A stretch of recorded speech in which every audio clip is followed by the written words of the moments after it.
We still have our guest from Nigeria Railway Corporation, Mr. Fidet Okhiria. Sir, are you there? Yeah, I'm here. Please go ahead with the answering the question I asked earlier. Go ahead, please.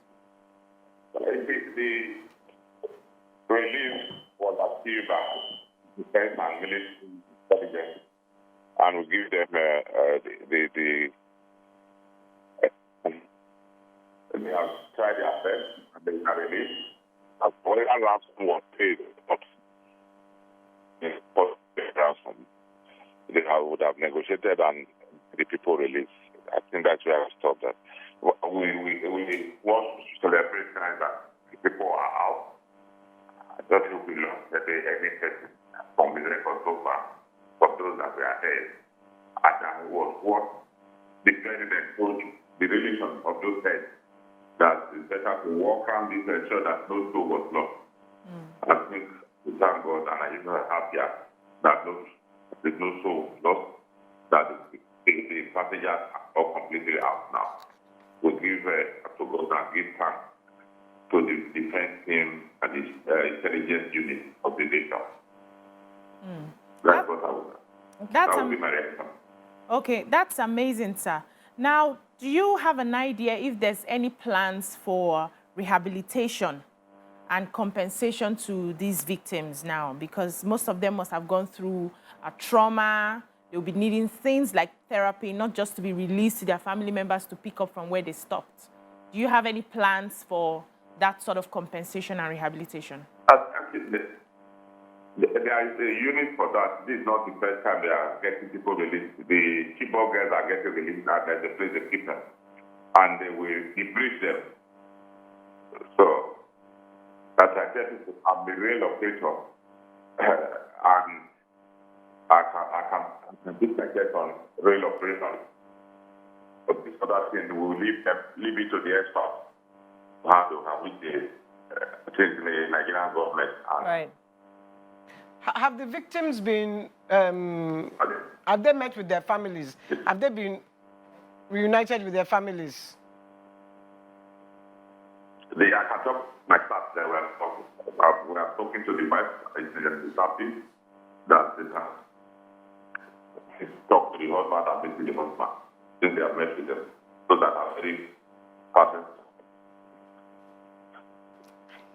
Okay, are there plans to resume the railway trains? That is the next stage. I got people to in Abuja already. Okay. I flew to Abuja last night to start preparation and to work out the protocol of the operation. We're going forward. And we are meeting to see how soon we can resume service, not just resuming the service, to ensure that the users, that our staff are properly protected and the track is safe. We have been patrolling the track with the rail bus. We need to do some trial run without passengers before we can commence anything. But we are meeting this afternoon, both with the ministry and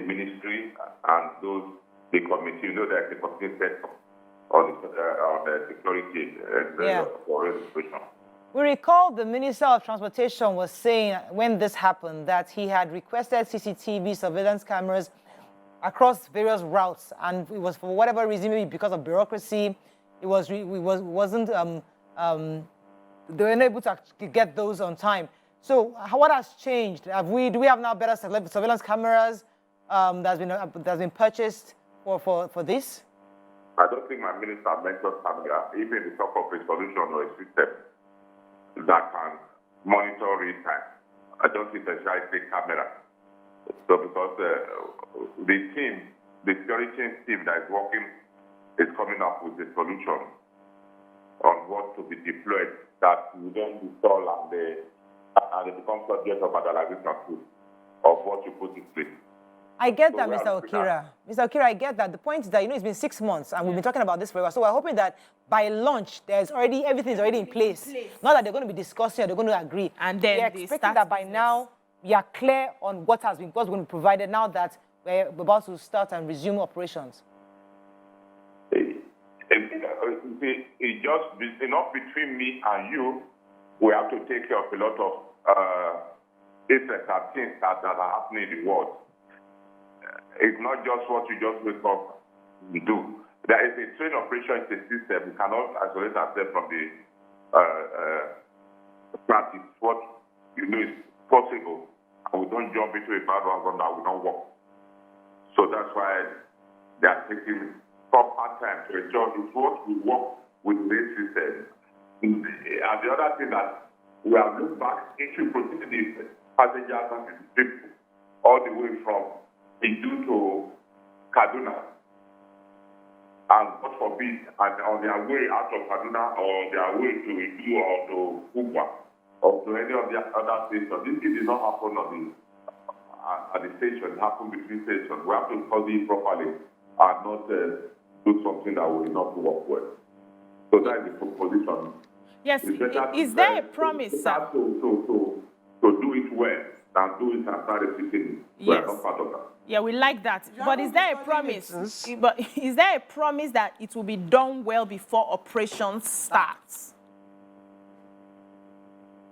It will be done, but it's not going to be in the press. We don't advertise security things that you are put in place. Right. Or it will be sabotaged. It will be done.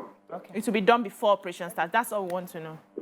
We do what is possible to be done to make operation be safe and In the 6 months. Protest again.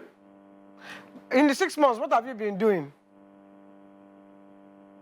In the 6 months, we have been trying to work out the people's heads. Really, we have put the track in place. We are putting those coaches and tracks that have been affected.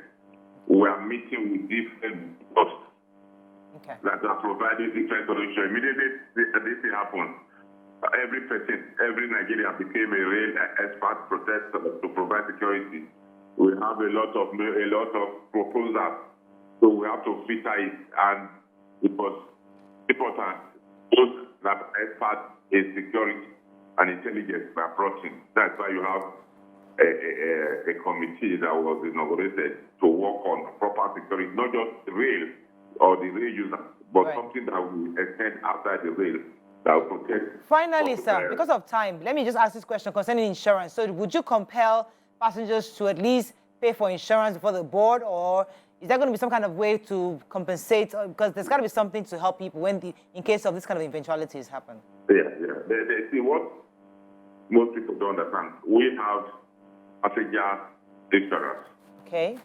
But as this thing happens, it's now that you know that there are certain, the premium will not cover banditry or kidnapping. Banditry and kidnapping. The insurance did not cover it because you have to pay a higher premium. Right. And in that case, the premium will be higher than the ticket. So what we are considering now is to leave it as an optional that you have on the airline. You fix the insurance you want to fix. Right. So we have designed something like that so that we have the basic insurance in case of accident, in case of something happened on the, but not terrorism or banditry. So that's what has to come at a higher price. Thank you so much, sir. I just wanted to get an update from you so that we are clear on what's going on with that. But I'm so happy for Nigerians and to families of those who have been abducted and 6 months waiting and finally going to see their loved ones. It can be. Thank God and thank you for your support. We have to keep the hope alive. That's what we make that one. Thank you, God bless you. All right, sir. It's going to break. When we come back, move on to our hot topic of the day. Stay with us. We'll be right back.